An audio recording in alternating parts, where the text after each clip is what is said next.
इति राज्ञ उपादिश्य विप्रा जातक कोविदः लब्धा उपचीयत सर्वे प्रति जगमु स्वकान् गृहान्। इति राज उपादिश्य विप्रा जातक कोविदः लब्धा पचितय सर्वे प्रति जगमु स्वकान् गृहान्। इति राज्ञ उपादिश्य विप्रा जातक कोविदः लब्धा पचितयः सर्वे प्रति जगमो स्वकान् गृहान्। इति राज्ञ उपादिश्य विप्रा जातक कोविदः लब्धा पचितयः सर्वे प्रतिजग्मु स्वकान् गृह। इति राज्ञ उपादिश्य विप्रा जातक कोविदः लब्धा पचितयः सर्वे प्रतिजग्मु स्वकान् गृहान्। हरि बोल। रिपीट कीजिए। हरे कृष्ण बोल रहे। Yes.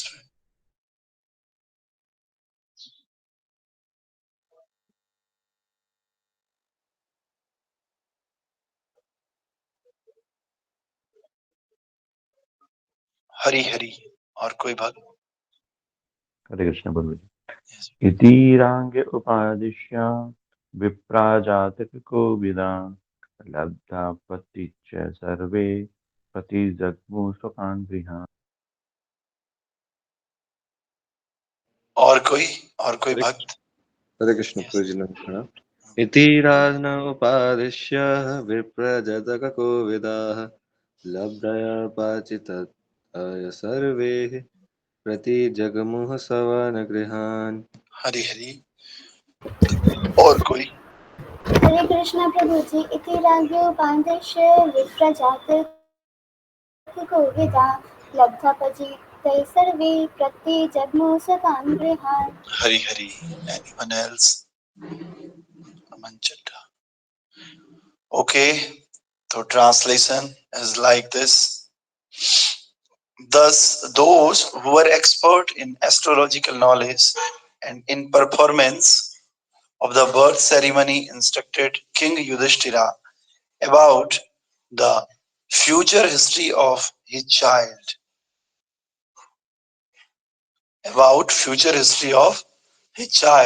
Then, being sumptuously remunerated, they all returned to their respective homes.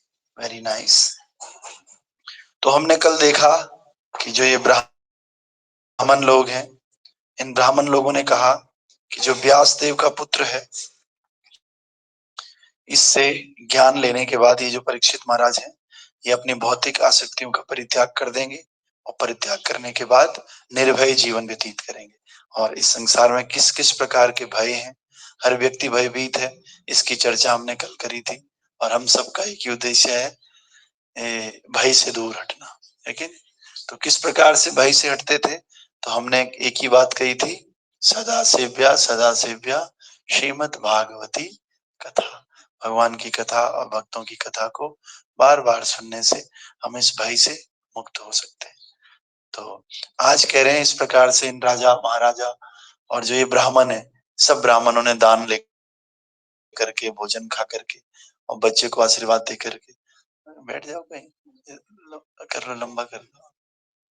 तो इस प्रकार भोजन खा करके और बच्चे को आशीर्वाद दे करके, साथ ही साथ बच्चे के विषय में प्रेडिक्शन करके कि ये बच्चा ऐसे होगा वैसे होगा, और लास्ट में ये क्या करने लग गए, यहाँ से अपने घरों को जाने लग गए सारे ब्राह्मण लोग। अब दिन भर वहीं थोड़ी रहेंगे, हम भी प्रोग्राम में जाते हैं तो खा पी के वापस आ जाते हैं, ऐसे ये लोग भी they went to their respective houses. Yes. तो कह रहे हैं इस प्रकार जो लोग ज्योतिष ज्ञान में तथा जन्म उत्सव को संपन्न कराने में पटु थे, उन्होंने इस बालक के भविष्य के विषय में राजा युधिष्ठिर को उपदेश दिया और फिर प्रचुर दक्षिणा प्राप्त करके अपने अपने घरों को लौट गए। दक्षिणा दी और दक्षिणा लेने के बाद अपने अपने घरों को लौट गए। कैसी दक्षिणा ली? प्रचुर, छोटी मोटी नहीं, कैसी? पर्याप्त दक्षिणा। बताओ, इतनी सारी गायें मिल रही है, इतने सारा सोना, हाथी, अब इससे ज्यादा और क्या चाहिए। बेचारा राजा अगर इतना ही और देने लग जाए राजा फिर फकीर बन जाएगा और जिनको दिया वो राजा बन जाएंगे। तो इस प्रकार से सब लोग अपने घरों को लौट गए। तो लौट गए घरों के, इसका मतलब ये चैप्टर खत्म होने वाला है। तो तात्पर्य भाई अर्चनीय वंदनीय प्रातः स्मरणीय जगत गुरु श्रील प्रभुपाद जी द्वारा श्रील प्रभुपाद की जय। प्रभुपाद कह रहे हैं वेद भौतिक और आध्यात्मिक दोनों ही प्रकार के ज्ञान के स्रोत है। तो किंतु ऐसे ज्ञान का उद्देश्य आत्म साक्षात्कार की पूर्णता है। दूसरे शब्दों में सभ्य मनुष्यों के लिए वेद सभी प्रकार से मार्गदर्शक है। हम सोचें कि केवल भक्ति करने के लिए वेद है, ऐसा नहीं। हमारे जो भौतिक रिक्वायरमेंट है उनको पूरा करने के लिए भी वेद है। और हेल्थ के लिए, हर चीज के लिए, जैसे हेल्थ के लिए Ayurveda, Ayurveda is also a part of Veda. तो पंचम वेद भी हम आयुर्वेद को कहते हैं। तो इस प्रकार से चूंकि मानव जीवन समस्त प्रकार के कष्टों से छुटकारा पाने के लिए एक अवसर है, अतः वेदों के ज्ञान द्वारा इसका समुचित ढंग से मार्गदर्शन होता है, चाहे वो भौतिक आवश्यकता हो या आध्यात्मिक मोक्ष। हमें भौतिक आवश्यकताएं भी चाहिए और इसके लिए भी हमें शास्त्र का सहारा लेना चाहिए। शास्त्र बोलता है ऐसे पानी पीना चाहिए, शास्त्र बोलता है इस समय खाना चाहिए, इस समय नहीं खाना चाहिए। इन आवश्यकताओं की पूर्ति भी हमें शास्त्र के द्वारा करनी चाहिए। तो मनुष्यों का ऐसा विशेष वर्ग जो वेदों के ज्ञान में समर्पित होकर लगा रहता है, विप्र अर्थात वैदिक ज्ञान का स्नातक कहलाता है। जो इन वैदिक ज्ञानों के नॉलेज को जानता है ना, उसको विप्र बोलते हैं। क्या बोलते हैं? विप्र बोलते हैं। और विप्र मतलब होता है जो वेदों में पूरी तरह से पारंगत है, वेदों का ज्ञान जिसको है। तो वेदों में ज्ञान की विभिन्न शाखाएं हैं, जिनमें से ज्योतिष तथा आयुर्वेद दो महत्वपूर्ण शाखाएं हैं जो सामान्य जन के लिए आवश्यक है। तो एक ज्योतिष शास्त्र और दूसरा आयुर्वेद। आयुर्वेदा भी वेद का पार्ट है और ज्योतिष शास्त्र भी वेद का पार्ट। तो प्रभुपाद बता रहे हैं ये दोनों के दोनों जो वेद के पार्ट है ये बहुत इंपॉर्टेंट है। फिर अतएव बुद्धिमान मनुष्य, जिन्हें सामान्यतः ब्राह्मण कहते हैं, वैदिक ज्ञान की विभिन्न शाखाओं में पारंगत हो करके समाज का मार्गदर्शन करते हैं। यहाँ तक कि ऐसे बुद्धिमान व्यक्ति धनुर्वेद में भी पारंगत होते हैं। और जो विप्रगण है ज्ञान के इस अनुभाग के भी शिक्षक होते हैं, जैसे कि द्रोणाचार्य, कृपाचार्य इत्यादि। तो जो ब्राह्मण होते हैं ना, ब्राह्मण का मतलब ऐसे नहीं केवल घंटी हिलाना है। ब्राह्मण means having the complete knowledge of divine scriptures, that may be material, that may be spiritual. ऐसा नहीं है कि हम भौतिक ज्ञान कहीं और से प्राप्त कर सकते हैं। वास्तव में किसी भी प्रकार का ज्ञान हो, उस ज्ञान के सोर्स कौन है? भगवान श्री कृष्ण है। और भगवान उस ज्ञान के को कैसे बांटते हैं? वेदों के माध्यम से। किसके माध्यम से? इसीलिए वेदों में हर तरह का प्रखंड है, हर तरह का, चाहे ज्योतिष ले लो, आयुर्वेद ले लो, कैसे खाना है और क्या क्या संहिताएं हैं, हर चीज का वर्णन कहाँ पर है? वेदों में है। साइंटिफिक वर्णन सब चीज वेदों में। इसीलिए वेदों से प्रशिक्षित व्यक्ति को समाज में इस प्रकार से लोगों को शिक्षा देनी चाहिए। तो हमारा खाना पीना, मटेरियल, सोना उठना बैठना, लोगों के साथ व्यवहार, ये सब किसके अकॉर्डिंग होना चाहिए? शास्त्र के अकॉर्डिंग। केवल ऐसा नहीं कि मंदिर से रिलेटेड चीजें, भक्ति से रिलेटेड चीजें हम शास्त्र से ले रहे हैं, बाकी घर कैसे चलाना है और कैसे मैनेजमेंट रखना है, फाइनेंस, ये सब शास्त्रों में लिखा गया है। नीति शास्त्र करके बहुत सारे ग्रंथ है। हमें भारतीय संस्कृति इतनी महान है, हमें कहीं और जाने की आवश्यकता ही नहीं, हमारे शास्त्रों में ही सब कुछ लिखा हुआ है। तो इसीलिए प्रभुपाद कह रहे हैं यहाँ पर विप्र शब्द बहुत महत्वपूर्ण है। विप्रों और ब्राह्मणों में थोड़ा सा अंतर होता है। विप्रगण वे हैं जो कर्म कांड में दक्ष होते हैं और जो समाज का मार्गदर्शन करके जीवन की भौतिक आवश्यकताओं की पूर्ति करते हैं, जबकि ब्राह्मण मनुष्य की दिव्यता के आध्यात्मिक ज्ञान में पटु होते हैं। तो विप्र और ब्राह्मण दोनों अलग अलग है। विप्र वो है जो थोड़ा घंटी बजा दिया, कर्म कांड में चले गए और पैसा जेब में रख लिया, बस अपने बच्चों का लालन पालन कर दिया, ये कौन है? विप्र। ब्राह्मण कौन है? ब्रह्म जानाति इति ब्राह्मण, जिसको ब्रह्म के बारे में पता है, जिसको भगवान के बारे में पता है, जो the spiritual science of Krishna consciousness जानता है, वो क्या है वास्तव में? ब्राह्मण है। तो इस प्रकार से एक्चुअली इससे पहले भी एक और होता है, द्विज। क्या होता है? द्विज। द्विज का मतलब होता है जिसका दोबारा जन्म होता है। जैसे जन्म तो संसार में सब कलयुग में तो शूद्र है, कोई कलयुग में जन्म से न तो ब्राह्मण है, न क्षत्रिय है, न वैश्य है, न शूद्र है। क्योंकि जन्मो जन्मने जन्मते जाए तो शूद्र, जन्मते जाए तो शूद्र। इस कलयुग में कलो शूद्र संभव, सारे लोग कैसे हैं? शूद्र। कोई शुद्ध है ही नहीं, खान पान किसी का शुद्ध है ही नहीं। तो फिर गुरु क्या करता है, दीक्षा दे करके उसको ब्राह्मण बनाता है। क्या बनाता है? तो ब्राह्मण भी सीधे नहीं, द्विज बनाता है। क्या? द्विज। तो सबसे पहले ये द्विज क्या करता है, दीक्षा लेकर के पढ़ाई करना शुरू कर देता है। और जब ये पढ़ाई करके थोड़ा सा ऊपर आ जाता है ना, तो ये बन जाता है विप्र। क्या बन जाता है? अब ये विप्र कर्म कांड करने के लिए तो एलिजिबल हो जाता है, लेकिन अध्यात्म को समझने के लिए एलिजिबल नहीं होता। ये बर्थडे पार्टीज करवा सकता है, किसी का जन्मदिन मनवा सकता है, किसी की शादियां करवा सकता है। ये सारा किसका लेवल है? विप्र। और जब ये विप्र और ज्यादा पढ़ा के, जिसको हमारे घरों में पंडित बोलते हैं, वो विप्र है। और जब विप्र और ज्यादा प्रगति करता है और शास्त्रों वेदों को पढ़ता है, तो बन जाता है ब्राह्मण। ब्रह्मो जानाति इति ब्राह्मण। तो जो ब्राह्मण है वो फिर केवल एक एक्सपेक्ट को लेके नहीं चलता है, वो आध्यात्मिक, भौतिक, हेल्थ से रिलेटेड हर तरह के ज्ञान में निपुण होता है। और वो केवल और केवल भगवान की भक्ति के लिए लोगों को प्रेरित करता है। विप्र क्या करता है? विप्र भी पूजा पाठ करता है, लेकिन किसको चलाने के लिए? अपने परिवार को चलाने के लिए। ये अंतर होता है विप्र और ब्राह्मण, बड़ा अंतर है।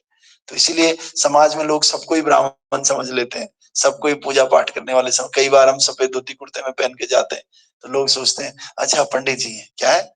पंडित जी। तो अभी तो ये प्रतिपदा कब है? अच्छा जन्मदिन पे कर लोगे थोड़ा सा पाठ वाठ, तो ये अलग चीज है। और स्पिरिचुअल साइंस बहुत अलग चीज है। तो इसलिए प्रभुपाद कहते थे कि हम कहाँ से, कोई पूछते थे आप क्या करते हो, बोलता हमारा इंस्टीट्यूशन है। कौन सा इंस्टीट्यूशन है? स्पिरिचुअल साइंस का। किसका? Spiritual science institute of education. तो बेस, बेस का फुल फॉर्म है। जैसे इस्कॉन में बेस होते हैं यूथ बच्चों के लिए, तो उसका नाम होता है Bhakti Vedanta academy for culture and education, BACE, BACE. तो इस प्रकार से ये सबसे बड़ी पढ़ाई है जो हम करते हैं।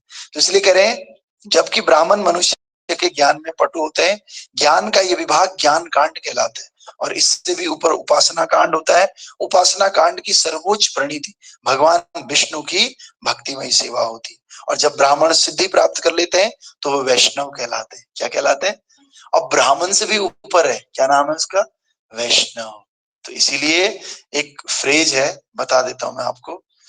सभी वर्णों के जो गुरु हैं वो कौन है? ब्राह्मण। सब वर्णों के गुरु ब्राह्मण, और ब्राह्मण के भी गुरु सन्यासी। सन्यासी ब्राह्मण से भी बड़ा होता है, और सन्यासी का भी गुरु ब्रजवासी। कौन? यानी कि सबसे श्रेष्ठ अगर कोई है तो कौन है? ब्रजवासी। तो इसीलिए ब्रजवासी, और ब्रज की जो भक्ति है सर्वश्रेष्ठ भक्ति, इसलिए ब्रजवासी भी सर्वश्रेष्ठ है। तो आगे कह रहे हैं कि वे वैष्णव कहलाते हैं, और पूजा की विधियों में विष्णु की पूजा सर्वश्रेष्ठ विधि है। और जो उन्नत वैष्णव होते हैं, उन्नत ब्राह्मण होते हैं, वो वैष्णव कहलाते हैं, जो भक्ति की प्रेमा भक्ति में संलग्न रहते हैं। इस प्रकार भागवतम जो भक्ति का विज्ञान है, वैष्णवों को अत्यंत प्रिय है। जैसा कि श्रीमद् भागवतम के प्रारंभ में बताया जा चुका है कि यह वैदिक ज्ञान का परिपक्व फल है। और उपरोक्त तीनों कांडों, कर्म कांड, ज्ञान कांड और उपासना कांड, इन तीनों से भी कई ज्यादा श्रेष्ठ है भक्ति मार्ग। कौन सा मार्ग?